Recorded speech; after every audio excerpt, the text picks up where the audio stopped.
Les doy la bienvenida a esta nueva serie de videos en donde vamos a ver cómo se desarrolla la investigación penal preparatoria en el nuevo Código Procesal Penal Federal. En esta oportunidad vamos a considerar el mérito inicial que debe adoptar el Ministerio Público Fiscal frente a cada caso que se inicie, a partir del cual debe elaborar necesariamente un legajo de investigación fiscal, que es una herramienta de trabajo del fiscal que pertenece al Ministerio Público y que no puede ser consultado por el juez. Dentro de ese caso que se inicie en 15 días, el Ministerio Público Fiscal debe adoptar alguna de estas decisiones. O una decisión fiscal desincriminatoria, o bien, en sentido incriminatorio, proceder eligiendo alguna de estas dos alternativas. O formar una investigación previa a la formalización, o directamente pedir una audiencia para formalizar la investigación, que es el instituto equivalente a la indagatoria de los sistemas mixtos. Para iniciar vamos a considerar una comparación entre el viejo modelo y el nuevo modelo. Ese viejo modelo en realidad es el código mixto del Código Napoleón de 1808 que tenemos vigente en nuestro país a nivel federal y nacional desde 1992 con el Código Lebrene.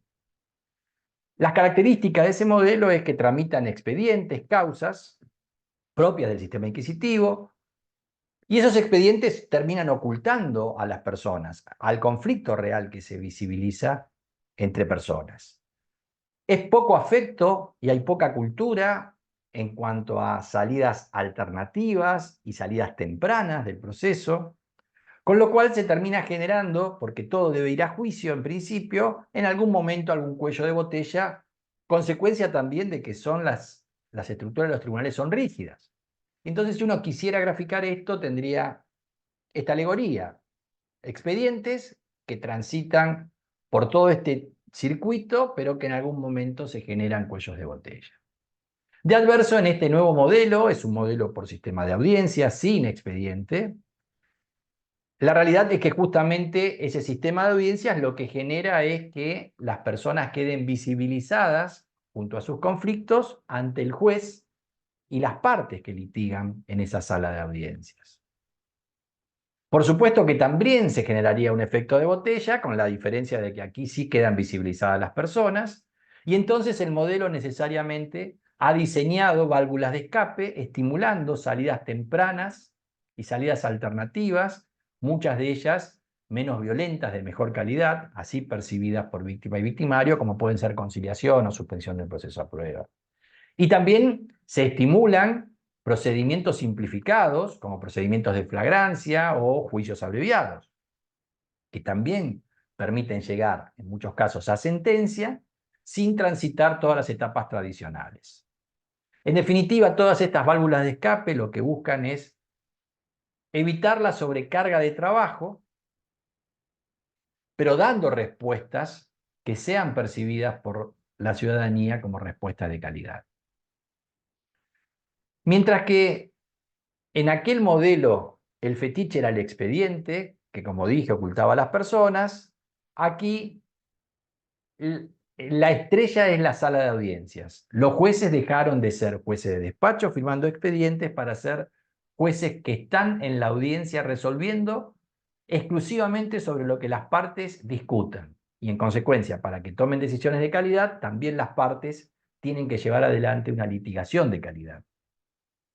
Vamos a ver que mientras en el viejo modelo, el modelo mixto, el proceso era secuencial porque la única forma de terminación normal del proceso es la sentencia, sea absolutoria, sea condenatoria, de modo tal que hay una suerte de carrera de vallas durante la etapa de instrucción que permita llegar al juicio.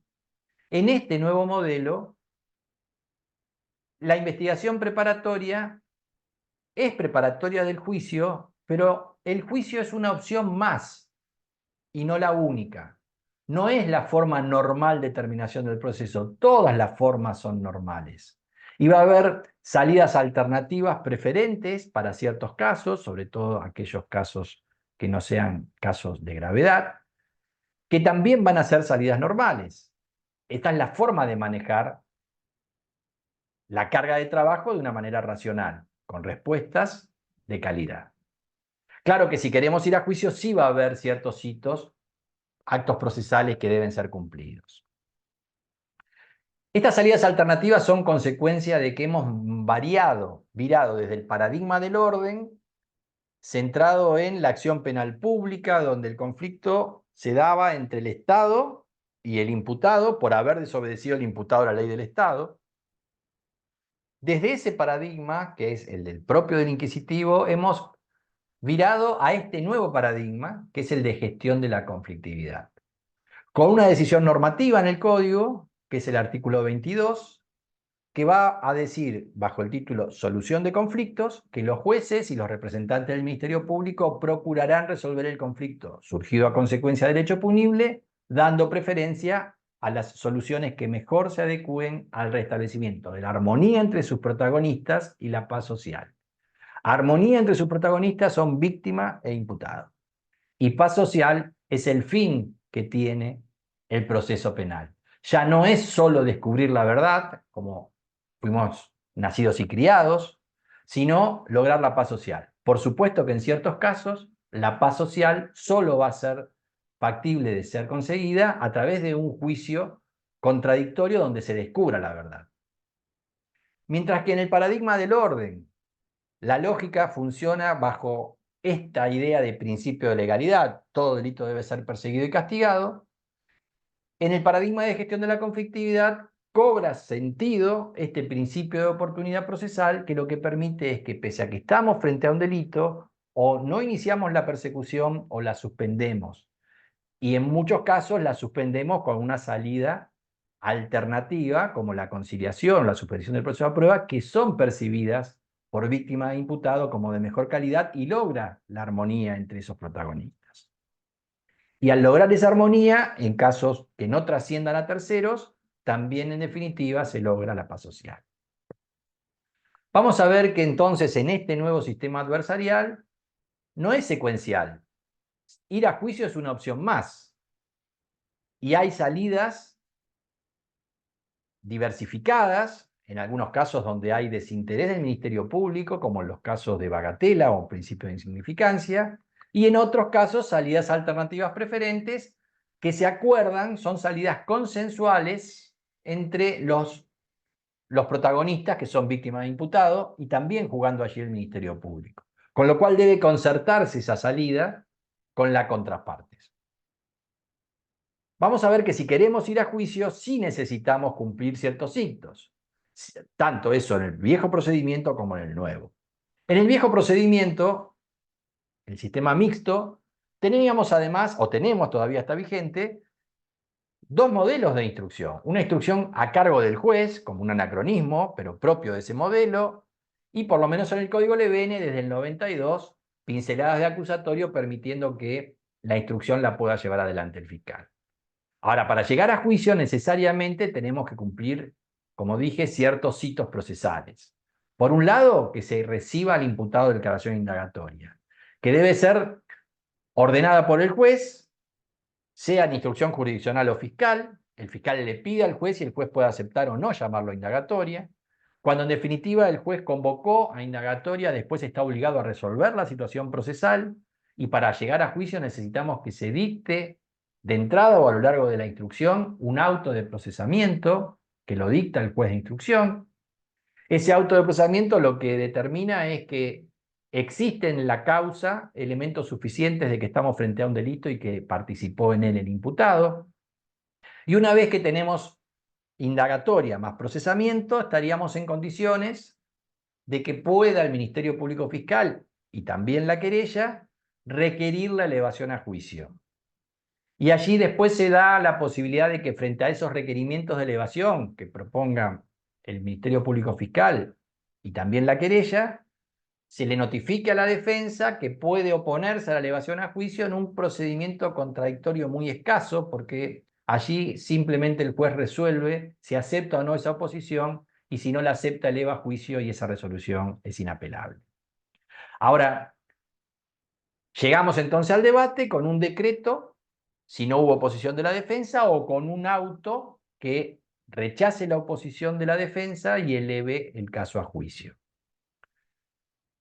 En paralelo con esto, el nuevo modelo solo prevé investigación a cargo de los fiscales, ya no existe más el juez de instrucción, pasamos a tener jueces exclusivamente con función de garantías. Y el proceso, si queremos ir a juicio por una decisión estratégica de ir a juicio, también requiere que se cumplan ciertos hitos, ciertos actos procesales. El primero de ellos es que esté la formalización de la investigación, que es un acto en audiencia donde la fiscalía le hace saber al imputado el hecho imputado, la calificación legal y la prueba de cargo. Esta formalización de la investigación, esta audiencia de formalización de la investigación es el paralelo a la recepción de declaración indagatoria. Después aparecerá una acusación para llegar a juicio que va a habilitar que esa acusación se plantee en una audiencia de control de la acusación, que es un procedimiento sumamente importante, extremadamente contradictorio, donde se pueden discutir un montón de cuestiones, termina siendo una audiencia multipropósito, y cuando, a diferencia de esto, por supuesto, de la escasa contradicción que tiene esa etapa intermedia en el procedimiento de instrucción. Y cuando esa acusación prospera, en este modelo, esta audiencia se pasa a considerar una audiencia de preparación del juicio, porque allí, ante el juez de garantías, se proponen las pruebas que cada una de las partes quiere que se produzcan en el juicio, y el juez en esta audiencia termina admitiendo y rechazando la prueba que se va a producir en el juicio. Y esto es muy saludable porque preserva la imparcialidad del tribunal de juicio, al cual solo le llega la prueba admitida para ser producida en juicio, y no toma nunca razón de qué prueba fue rechazada. Como vemos que en este modelo no existe más auto de procesamiento, y la etapa de contradicción es muy amplia, a diferencia del viejo modelo que, como dije, era de muy baja intensidad en cuanto a contradicción. Vamos a ver entonces que cuando un caso se inicia en este modelo, se forma este legajo de investigación fiscal obligatorio, y dentro de los 15 días debe adoptar el Ministerio Público Fiscal una decisión de mérito inicial, que están contempladas en el artículo 248, que pueden ser de carácter desincriminatorio, archivo por inexistencia de delito, archivo por no poder proceder, o un criterio de oportunidad o disponibilidad de la acción, por ejemplo, principio de insignificancia, pena natural o pena suficiente, que están previstos en el artículo 31 del Código. Y también este modelo le da la posibilidad de que, si el Ministerio Público Fiscal se desinteresa del caso por alguna de estas razones, la víctima pueda asumir la persecución a través del procedimiento de la conversión de la acción pública en privada y seguir sola persiguiendo al imputado. A lo largo de la investigación penal preparatoria, como todas son audiencias multipropósitos, o se piden directamente con esta finalidad de una salida alternativa, o en el marco de una audiencia convocada a un determinado efecto, se postula esta salida alternativa o también la aplicación de procedimientos simplificados. Ahora, cuando se avanza en sentido incriminatorio, se va a llegar a esta audiencia de formalización de la investigación prevista en el 258, que, como dije, es el equivalente al llamado a indagatoria del Código Levene. El Código Federal permite que, antes de esta formalización de la investigación, el Ministerio Público Fiscal opte estratégicamente por llevar adelante esta etapa previa, que se llama de investigación previa a la formalización. Ahora, una vez que se formalizó en esa audiencia de formalización, la investigación penal preparatoria debe obtener un cierre más o menos inmediato, y al cierre de esa IPP solamente quedarán dos caminos disponibles: o el pedido de un sobreseimiento del Ministerio Público ante el juez, con la posibilidad de que la querella esté en disconformidad y acuse por sí sola, y en ese caso, otra vez, juega este instituto de conversión de la acción penal de pública en privada, o el Ministerio Público, con la posibilidad de que también lo haga la querella, acusa, que es un acto necesario para poder llegar a juicio, y esa acusación, que tiene todo un procedimiento que vamos a ver en el tercer video de esta serie, va a dar lugar a una audiencia de control de la acusación, que como anticipé, si prospera esa acusación, también devendrá esta audiencia en audiencia de preparación del juicio, admitiendo y rechazando la prueba que se va a producir en el juicio, y también definiendo lo que se llaman convenciones probatorias. ¿Qué cosas las partes se ponen de acuerdo para no discutirlas en juicio y darlas ya por acreditadas? Esta audiencia de control de la acusación es muy importante. En origen la llevaba adelante el juez de garantía, a partir de la reforma que se hizo en el 2018, ahora lo hace un juez de la Cámara de Apelaciones. Ahí hay un tema en cómo se va a terminar implementando este código, por lo menos en jurisdicciones donde hay muchos jueces de garantías y pocos jueces de cámaras de apelaciones. Si uno llevara esto a este esquema de círculos concéntricos, tendríamos en un desarrollo total del juicio las siguientes etapas. Acto inicial, que da lugar entonces a que se forme este legajo de investigación y que en 15 días el Ministerio Público Fiscal adopte un mérito inicial. Cuando el mérito inicial es incriminatorio, puede ser de dos tenores: o elige la investigación previa a la formalización, o directamente la formalización, o esa investigación previa a la formalización después decanta en una formalización. Tras el desarrollo de la investigación penal preparatoria, por supuesto que puede pedir el sobreseimiento como recién mencioné, pero también puede acusar, y si lo hace, va a dar lugar a esta audiencia de control de la acusación, que devendrá, si prospera esa acusación, en audiencia de preparación del juicio, proveyendo la prueba. Y en el juicio solo se va a producir la prueba que fue admitida, ignorando los jueces de juicio cuál prueba había sido rechazada.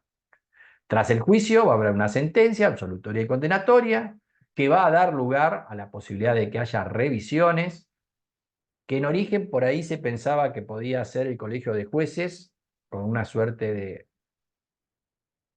tribunal ad hoc para revisar al estilo de casación, pero que con la reforma del 2018 quedó exclusivamente concentrado en la Cámara Federal de Casación Penal, bueno, dando la posibilidad que también allí se habilite un cuello de botella del cual hoy hablábamos. Y cuando esa sentencia condenatoria quede firme, se iniciará la etapa de ejecución. Como en todo este modelo siempre están estimuladas esas salidas tempranas y de mejor calidad, vamos a tener siempre válvulas de escape en todas las etapas, y también, por supuesto, con procedimientos simplificados, como por ejemplo el juicio abreviado, que permite que lleguemos a juicio sin transitar toda la etapa de la investigación penal preparatoria, pero sí, por supuesto, va a estar la formalización como obligatoria. Ahora, tenemos entonces este modelo que, como ven, lo que busca es manejar cargas de trabajo con respuestas de calidad. Dicho esto, vamos a ver cómo inicia esa investigación penal preparatoria, que conforme al artículo 235 tiene 4 actos posibles para iniciar. Iniciar de oficio por un representante del Ministerio Público Fiscal, iniciar por denuncia, iniciar por querella, que no deja de ser una denuncia calificada, donde la víctima es quien denuncia y pretende asumir el rol querellante, o también por la actuación de prevención de una fuerza de seguridad. Estas son las 4 formas a través de las cuales se inicia un caso. Y frente a cualquiera de estas 4 formas, será obligatorio para el Ministerio Público Fiscal formar un legajo de investigación que es propio, que no puede ver el juez, y en el cual se va a tener que adoptar una decisión de mérito inicial. En esa valoración inicial está previsto en el artículo 248 cuáles son las opciones que tiene el Ministerio Público Fiscal en estos primeros momentos. Podrá adoptar criterios desincriminatorios o criterios incriminatorios. En la primera parte de la lista aparecen 3 posibilidades. La desestimación por inexistencia de delito, que lo que será es un hecho que no encuadra en una figura legal. aclara el código que esto no hace cosa juzgada material, simplemente formal, o sea que no es oponible el ne bis in idem frente a esta decisión de desestimación por inexistencia de delito. La otra opción posible es el archivo por no poder proceder. Esto es, por ejemplo, los delitos dependientes de instancia privada, donde la víctima no ha instado, o casos donde no hay prueba que producir para poder descubrir la verdad e identificar a los autores, por ejemplo, en las causas con autor indeterminado. La tercera opción que da el código es aplicar un criterio de oportunidad o disponibilidad, resignificando el principio de oportunidad como herramienta de manejo de carga de trabajo. Y ahí, por ejemplo, el Ministerio Público Fiscal puede desechar casos a través de un principio de insignificancia o bagatela, un caso de pena natural. La novedad, estas cosas ya las teníamos en el Código Levene. Esto último, porque la Comisión Bicameral en 2019 puso en vigencia el Instituto de la Conciliación y los principios de oportunidad, de insignificancia, pena natural y pena suficiente en el Código, insertos en el Código Levene. Pero hay una gran novedad acá. Estas decisiones que en el Código Levene siempre se las pedíamos al juez para que el juez resolviera en consecuencia, hoy las adopta el Ministerio Público Fiscal. Con, bueno, un criterio además, con un mecanismo de control ante el fiscal revisor, digamos, bastante bien diseñado.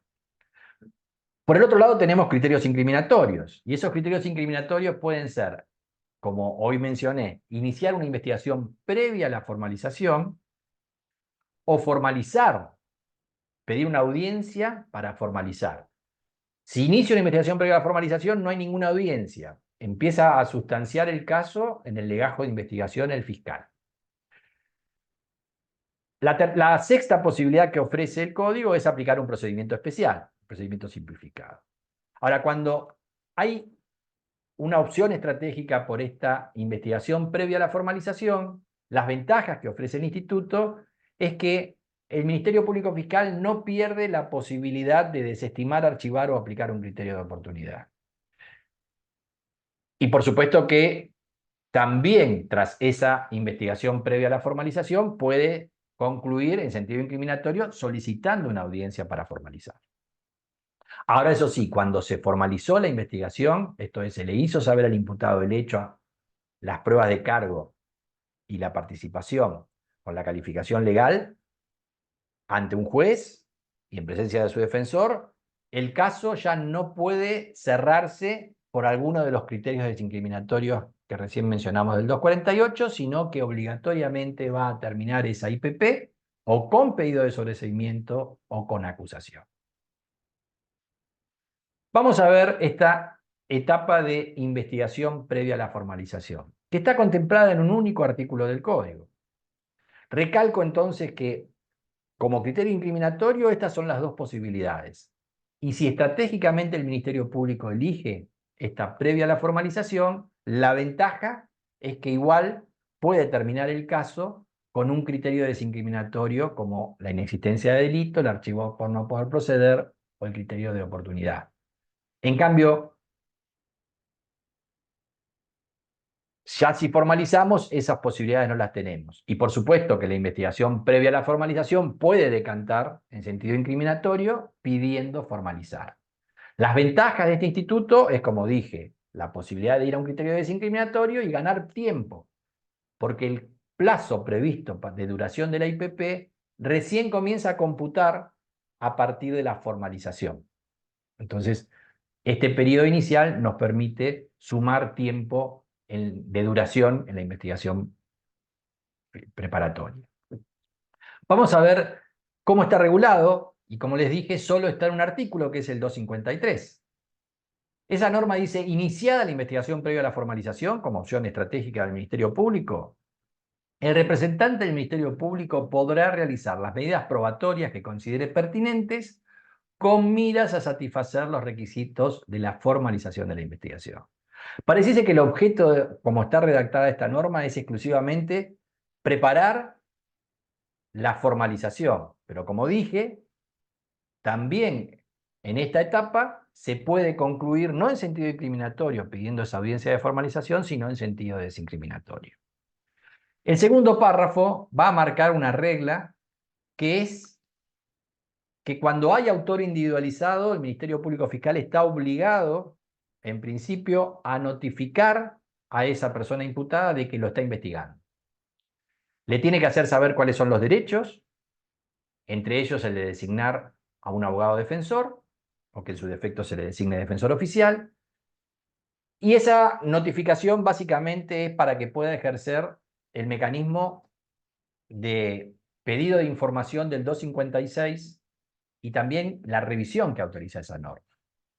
La idea es que cuando notifique al imputado, el imputado va, a través de su defensor, venir al Ministerio Público Fiscal a decir, bueno, a ver, quiero saber qué me están imputando, cuál es el objeto de esta investigación, qué pruebas se produjeron, qué pruebas restan producir.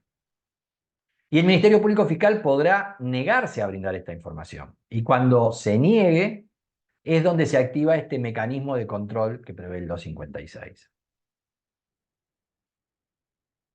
En ese caso, la defensa va a ir en una audiencia unilateral ante el juez a explicarle al juez que le fue negado la información por el Ministerio Público Fiscal. El juez va a escuchar en una audiencia unilateral sucesiva al Ministerio Público Fiscal para que le brinde las razones por las cuales se negó, y tras ello va a decidir. Y puede decidir diciendo que tiene razón la defensa y que el fiscal debe informarle, que tiene razón el fiscal y que no tiene que informarle, o puede hacer una resolución de tipo intermedio en el cual le acorte el plazo de duración de la investigación previa a la formalización, que como ahora vamos a ver es de 90 días más 90 días más por prórroga, a un plazo determinado. Aun cuando, por ejemplo, resten 60 días para que termine la investigación previa a la formalización, el juez puede decirle que en 45 días tiene que formalizar obligatoriamente para que pueda acceder la defensa a la información que hay en el legajo de investigación. Porque hasta que no se formalice, este legajo de investigación no es de acceso para la defensa. Sí acceso a información en estos términos, pero no para compulsar el legajo de investigación fiscal. Claro que la regla es que se comunique, pero es muy sensato prever casos en los cuales obligar al Ministerio Público Fiscal a avisarle a un imputado que lo están investigando supondrá frustrar la investigación. Y entonces el último párrafo de la norma prevé como excepción esta posibilidad que el Ministerio Público Fiscal, en el marco de una audiencia ante el juez de garantías, le pida que lo exima de notificar al imputado la existencia de la investigación que está llevando adelante. Y eso lo podrá fundar en la gravedad de los hechos o en la naturaleza de la diligencia. Básicamente, este sería el argumento que vale. La naturaleza de las diligencias que estoy llevando a cabo, en caso de ser notificado, se van a frustrar. El imputado va a entorpecer la investigación. Y entonces, si las razones que brinda la Fiscalía son razonables, el juez le va a aplicar esta excepción y no va a estar obligado al Ministerio Público Fiscal a notificar al imputado. El párrafo intermedio de esta norma prevé el plazo de duración de esta etapa, que como anticipé son 90 días más 90 días por prórroga. Cuando yo notifiqué al imputado de la existencia de la causa, la investigación previa a la formalización durará 90 días, pero también podrá durar 90 días más, caso para el cual debo pedir una autorización judicial en una audiencia ante el juez. Con lo cual aquí tengo la posibilidad de ganar 180 días en total, que como dije, estratégicamente pueden permitir ampliar el tiempo de la investigación penal preparatoria porque el plazo que el código prevé recién empieza a computar a partir de la audiencia de formalización. Y vamos a esa audiencia de formalización y a ese instituto de la formalización. El concepto está dado en el 254, que dice: la formalización de la investigación preparatoria es el acto por el cual el representante del Ministerio Público Fiscal comunica en audiencia al imputado, en presencia del juez, también en presencia de su defensor, el hecho que se le atribuye, la calificación jurídica que le asigna, el grado de participación, autoría o partícipe, y los elementos de prueba con que cuenta. Y fíjense que dice elementos de prueba. Son evidencias. Las pruebas en este tipo de proceso no se producen en la IPP, se producen recién en el juicio. La Fiscalía tomará testimoniales que plasmará en su legajo de investigación, pero esas testimoniales nunca jamás pueden ingresar al juicio. Si el testigo después no va al juicio, no puede hacerse valer la declaración que prestó ante la Fiscalía. Como vemos, esto equivale a la vieja indagatoria, donde en la indagatoria el juez le hace saber al imputado el hecho que se le imputa, las pruebas de cargo. Bueno, en el Código Lebene no es necesaria la calificación. Acá le ponemos este plus. Esto mismo es lo que hoy hacemos a partir del 2016 dentro del marco del Código Lebene con las audiencias de flagrancia. En realidad, el procedimiento de audiencia de flagrancia, donde rigen todos los principios del acusatorio, del artículo 2 del Código Federal, fue una cabecera de playa en el sistema del Código Lebene de este modelo adversarial. Y al igual que lo hace la indagatoria, sobre el hecho imputado opera el principio de congruencia, de modo tal que es el hecho por el cual se puede acusar y puede ser sentenciada la persona. Si no hay acto de formalización, sería como que no hubiera sido indagado en el Código Lebene, de modo tal que nadie puede ser elevado a juicio y condenado por un hecho por el cual no fue indagado. En este caso, aplica la misma regla. Por su parte, el artículo 255 nos marca cuál es la oportunidad para concretar este pedido de audiencia de formalización. Y en este sentido va a decir que se formalizará cuando hay elementos suficientes que dan cuenta de que hay un delito cometido por el imputado y está identificado ese imputado. Claro que prevé dos supuestos donde esta audiencia de formalización se tiene que hacer independientemente de esta madurez que prevé el primer párrafo, que es cuando está cumplido el plazo del 253, los 90 días o los 180 si hubo prórroga, o los que marcó el juez si hubo control en los términos del 256 y optó por esa opción de recortarle al Ministerio Público Fiscal el plazo de duración de la investigación previa a la formalización. Y esto termina con un Ministerio Público Fiscal que, decidido a formalizar, debe solicitar por escrito una audiencia ante la oficina judicial para que justamente fije la oficina judicial esta audiencia donde el fiscal va a ir ante el juez convocando la oficina judicial al imputado y su defensa para cumplir con esta audiencia. ¿Cómo se desarrolla esa audiencia? Bueno, de una manera análoga a, como mencioné recién, las audiencias de flagrancia que se insertaron en el Código Lebene en 2016. El 258 prevé esta audiencia de formalización y dice que en esta audiencia el juez ofrecerá la palabra al representante del Ministerio Público Fiscal para que exponga verbalmente la imputación y las solicitudes que considere necesarias. A continuación, marca la norma, el imputado podrá manifestar lo que estimare conveniente. No hay más declaración indagatoria donde tras la imputación se le invita a declarar. Solamente va a declarar como una decisión estratégica de la defensa que lo hará saber. La norma sigue diciendo que luego de esto se abre el debate para las demás peticiones que todas las partes pueden hacer y tras lo cual el juez tiene que resolver todo lo que se plantee. Aquí aparece esta naturaleza de audiencia multipropósito de esta y de todas las audiencias que se realicen en este modelo. La norma sigue diciendo que si el imputado se encontrare detenido, se discutirá la legalidad de la detención producida por las autoridades de prevención. Este supuesto, en realidad, es como hizo cabecera de playa la oralidad en la etapa de instrucción en el modelo chileno. La oralidad hace pie allí con esta audiencia de control de detención, donde se discute es la legalidad o ilegalidad de la detención.